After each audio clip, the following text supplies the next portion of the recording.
Hi all. First of all, it's a pleasure to be here. And I work for Tata Communications, but for a change, I'm not going to talk about fiber networks today. So we are going to touch upon a very interesting use case, and it's a culmination of a lot of effort over the last couple of years to actually have a proper replacement for fiber services, right? So Tata Communications today is doing contribution lines and distribution for about 23 sports around the world. And that includes global sports, regional sports, tier one sports. Some of them, one of our customers, you heard him speak, WRC. So that has been a very challenging environment for us to do contribution back to Finland. So we have been systematically investing in newer services and technologies and platforms so that we can go deeper into the space for the last 12 years. But what you will see today is the culmination of that effort. Yeah, so this is, quickly, this is what we own around the world as infrastructure. So everything that we do is based on this infrastructure that is owned by Tata Communications, either as a consortium partner or as a wholly owned supplier. So this means that 1/3 of world's internet traffic also flows through this network. So we can do bigger and better things through internet and have deterministic routing of video feeds, for example, done through this network. So what you will see today for Formula E is a contribution network that's based on this network. So as I said, Tata owns 1/3 of the world. 1/3 of the world's internet traffic actually passes through the Tata network. That gives us an access to a very large LAN local area network. On top of that, we have got peering partners, about 150 of them, that allow us to deterministically route video streams through public internet. So that means that we can actually control parameters such as latency, and we can look at parameters such as jitter over public networks. And this is something that gives us an edge and allows us to have a realistic fiber replacement product that basically gives you the ability to contribute signals from anywhere in the world. And it gives you the flexibility of internet, but at the same time, the cost points of internet as well. So there, in the Formula E solution, I just wanted to kind of also move to the next slide. Yeah, so we, for Formula E, we send 85 video signals from 14 locations around the world, deterministically back to a remote production gallery in the UK. So this is sent with a latency of 250 milliseconds, and it's a controlled SLA that we provide back to Formula E. This is done with 3 secret components, basically. It's the basically backbone network of Tata. You've got a Kubernetes network, a media edge cloud that we have stood up at 37 locations that runs the orchestration layer on top, and the downstream peering partners. So typically, all of the efforts in the industry in the last 10 years or so have gone into protocol engineering, where you think about various protocols, whether it's SRT, RTMP, or NDI. But our efforts mainly have been on underlay engineering. So what you consider as Wild West in the internet is probably something that we can work upon and make it as a reliable source for contribution. So what that means is that you don't need to rock up and have a complete private line fiber contribution network from a stadium venue or a racetrack back to a remote production gallery. And that remote production gallery can be 10,000 miles away. So this is something that has been a groundbreaking effort in terms of engineering from our side.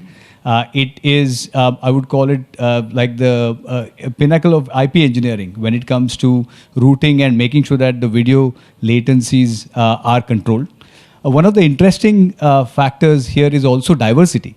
I think diversity on an internet contribution network is unheard of.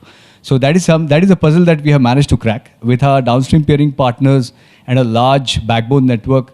What we have tried to do is also give our customers the ability to make route changes. So we have, for example, we were in Korea for doing a Formula event, and we had a problem in the upstream peering partner. We were able to actually change the peering partner in real time and make sure that the 85 streams actually go through. So it's about 3 gigabits of traffic. It's 2 gigabits is about video traffic that goes back in a -7 configuration back to a remote gallery in the UK. So this is something possible. So we wanted to make sure that contribution at scale is not restricted to fiber networks alone, but can also be done on pure play IP networks and what you call as hybrid cloud. This is something that can be implemented and done in the industry today and at scale.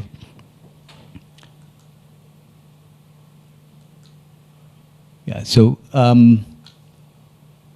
so this kind of shows the solution at a very high level. Obviously, my wonderful team is around in this audience. You can get more details from this. And this is how we actually peer and route the traffic. This is a very simplistic representation of the diagram, but it basically has the same three components that I have mentioned.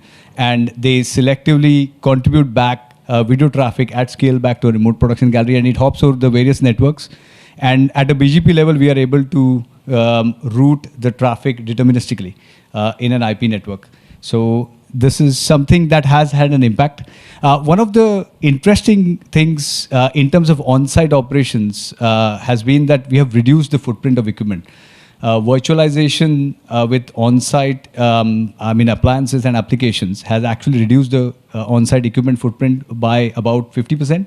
So we have gone with all the virtual routing, virtual switching, and we have deployed a fully proprietary owned stack that allows you to spin up and spin down various applications and at scale. This includes video streaming as well.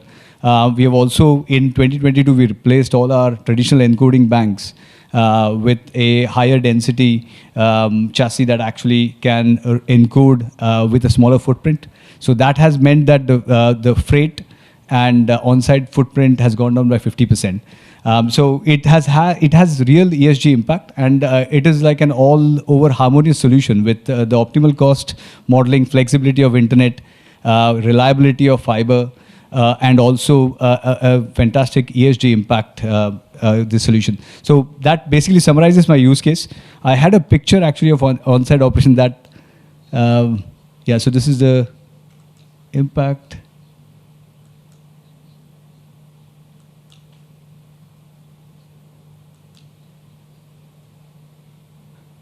Yeah, so this actually shows some of the proprietary applications that we have got and some third-party applications where we are actually able to see the internet, see the video traffic on the public internet and control it, manage it, reroute it, and at the same time offer the SLA that we need to provide on the public internet.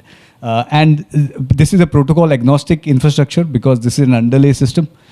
So what we have done is that you can run various protocols on this and they can be monitored. If we have a problem at the stream level, it can be seen. So you've got complete management and control available in the system. So this is a quick picture and I end my case study presentation. Thank you.